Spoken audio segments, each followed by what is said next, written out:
चंद्रशेखर आजाद जी, आज intellectual meet किया आपने, क्या कुछ संकल्प था इसको लेकर? देखिए, जो वर्तमान में देश के हालात हैं वो हालात बहुत नाजुक हैं। चारों तरफ से जो शक्तियां हैं वो शक्तियां जो कभी भी शोषित वर्गों को अधिकार देने के पक्ष में नहीं थी, अब वो किसी तरह से जो अधिकार संविधान मिल गए उनको कुचलने का, उनको ख़त्म करने का काम कर रही है। ऐसे समय पे जब वो अपने मनी माफिया मीडिया के जरिए हमारे लोगों को इन्फ्लुएंस करने की कोशिश कर रही है, तो हमारी जिम्मेदारी है कि हम अपने लोगों के बीच में जाके उनको जागरूक करें। इसी कड़ी में 8 फरवरी से पश्चिमी चंपारण से बहुजन समाज जोड़ो भाईचारा तैयार करो यात्रा शुरू होगी। दिन में वो यात्रा पैदल मार्च करेगी और उसके बाद रात में आसपास के गांव में जाके हमारे कार्यकर्ता, हमारे नेता बहुजन समाज के लोगों में वर्तमान की स्थिति और जो नाजुकता है उसको समझाने का काम करेंगे। उनकी वोट की वैल्यू, वोट्स का निर्माण और वोट के परिणाम, गलत दिया तो क्या होगा और सही व्यक्ति को दिया तो उससे क्या निर्माण होगा, इन सब चीज़ों के बारे में।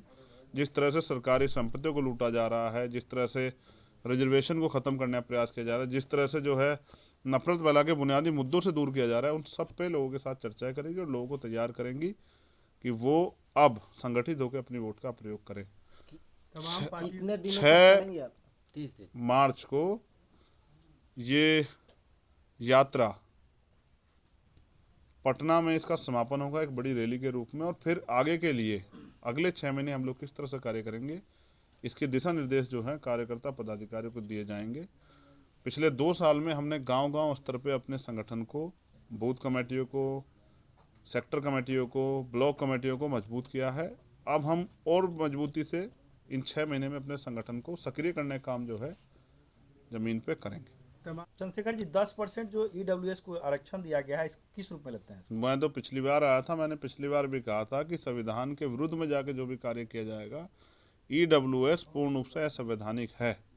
और अगर सुप्रीम कोर्ट ने कहा कि हमने 50% की कैप खत्म कर दी है तो ये दिया जा सकता है, तो जिसकी इतनी संख्या भरी उसकी इतनी हिस्सेदारी, यानी कि सबको जाति की संख्या के आधार पर आरक्षण की व्यवस्था इस देश में हो जानी चाहिए।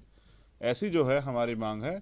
यहाँ जातिगत जनगणना सरकार करा रही है, मैं उसका समर्थन करता हूँ और देश के प्रधानमंत्री से कहता हूँ कि वो भी यहाँ से सीख लेके राष्ट्रीय स्तर पर जातिगत जनगणना कराए, जिससे ये पता लगे। अभी कुछ दिन पहला रिसर्च था कि 1% लोगों पे देश की 40% संपत्ति है। वो 1% लोग कौन हैं, इसकी जानकारी भी देश में सार्वजनिक होनी चाहिए। देश की 70 से 80% संपत्ति 10% लोगों पे है। वो 10% लोगों में SC, ST, OBC माइनॉरिटी कितने लोग हैं, ये भी जानकारी सार्वजनिक होनी चाहिए। देश के सुप्रीम कोर्ट में SC, ST, OBC माइनॉरिटी कितने जज हैं, देश के हाई कोर्ट में SC, ST, OBC माइनॉरिटी कितने जज हैं, देश की यूनिवर्सिटियों में SC, ST, OBC की माइनॉरिटी कितने चांसलर हैं, देश के जो और जो हैं बड़ी संस्थाएं हैं, चाहे वो CBI, ED, इनकम टैक्स हो, उन पर लंबे समय से कौन सी जातियाँ काबिज हैं, इस पर भी चर्चा होनी चाहिए। जितने यूनिवर्सिटियों के चांसलर हैं उन पे कौन लोग हैं, इस पर भी जो है ना चर्चा। जितने प्रमुख सचिव हैं, जितने जो अपर सचिव हैं, उनमें SC, ST, OBC के कितने जो हैं कर्मचारी हैं, इस पर भी जो है चर्चा होने का समय देश में आ गया है। मंडल का समय लौट के आ रहा है और इस कमंडल की काट भाजपा के वो मंडल ही है। मंडल आयोग की सभी सिफारिशें लागू हों, किसानों मजदूरों के हितों की बात हो और सच्चर कमेटी की सिफारिशें भी लागू हों। इन चीज़ों पे अब हमें चर्चा करनी चाहिए। उसके लिए मजबूत वो इसकी ज़रूरत है और वो 22 हम लोग अपने संघर्ष से तैयार कर रहे हैं। ये है, इस पर आप क्या कहना चाहेंगे भीम आर्मी का?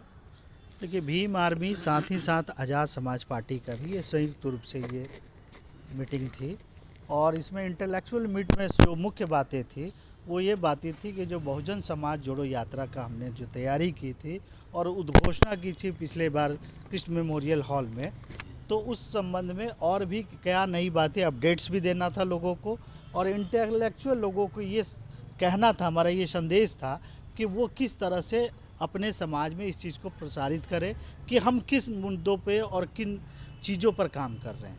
मुख्य रूप से यही स्पष्ट करना था। जहाँ तक यात्रा की बातें हैं, यात्रा जो निर्धारित है मार्च में जो ख़त्म होने वाला है, 6 फरवरी से शुरू होने वाला है। अब इसमें लोगों का समर्थन और लोगों का चाहत ये देखना बाकी है। इसके लिए इंटेलेक्चुअलों से एक राय शुमारी की जा रही थी कि वो अपने इस संबंध में क्या राय देते हैं। अगर कुछ अच्छी बातें हैं तो उसको भी लेना चाहिए। और चंद्रशेखर आज़ाद आए हैं बिहार में। जी। क्या आप लोगों को किस तरह का टास्क को जो है कि दे करके जा रहे हैं बिहार? टास्क उन्होंने पिछले बार भी स्पष्ट किया था कि हम यहाँ संगठन निर्माण के दौर में हैं। हमारा अगर सही देखा जाए तो ग्राम स्तर से और आपके राष्ट्रीय स्तर तक का कोई जुड़ाव नहीं है। हम अभी सिर्फ पंचायत तक पहुंचना चाह रहे हैं और उसके लिए हमें जिला तक पहुंचना पड़ेगा। तो सांगठनिक मजबूती के लिए हमारे लगातार प्रयास जारी है। चूँकि यहाँ माहौल बिहार में आप जानते हैं जाति आधारित है, तो लोग बहुजन वाली बात और अम्बेडकरवाद की बात से कम इत्तेफाक रखते हैं, इसलिए ये देरी हो रही है, लेकिन देरी के साथ दुरुस्त भी होगा, ऐसी हमारी। जी, मेरा नाम डॉक्टर वीरेंद्र भास्कर हुआ। मैं प्रदेश उपाध्यक्ष सह प्रवक्ता हूँ आज़ाद समाज पार्टी कांसीराम।